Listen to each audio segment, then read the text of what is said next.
whose responsibility is it to have these conversations with these people?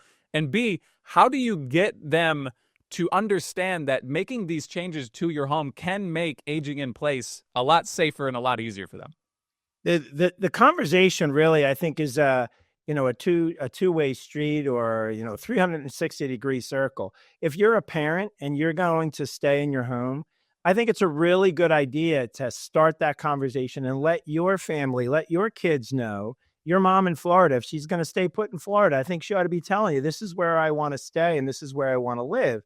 And having that conversation sooner helps in a number of ways. One is, you don't want to age in place and then all of a sudden be at a point where you're starting to fail a little bit and you need a little bit of help. And all of a sudden the next generation swoops in and says, this isn't the place for you. Let's get you out of here. Let's completely change everything. That's not a good situation for anyone to have to go through. So as a parent who's aging in place, if you're younger and earlier in that stage of life, let your family know, this is where I want to stay. And they're going to be able to work with you and honor and work through that decision. And children, you're having a conversation with your parents, and it's not too late to have the conversation with the 80-year-old grandmother either.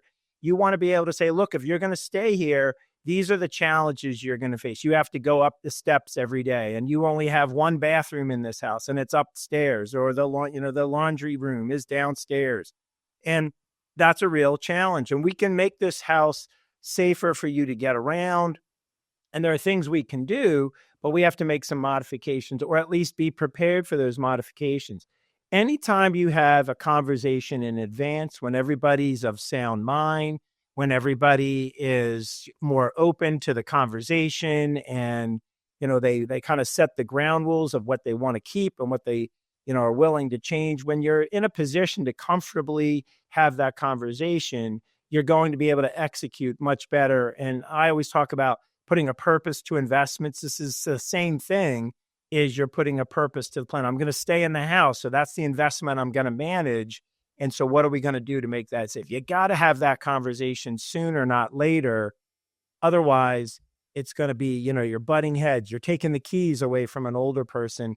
That's a difficult thing to do. Imagine saying, I'm going to take your house away from you, or I'm going to show up with a big construction vehicle and knock down walls and do some things just to make it safer for you. You don't want to be in that position financially, and you don't want to be in that position, more importantly, in a family dynamic.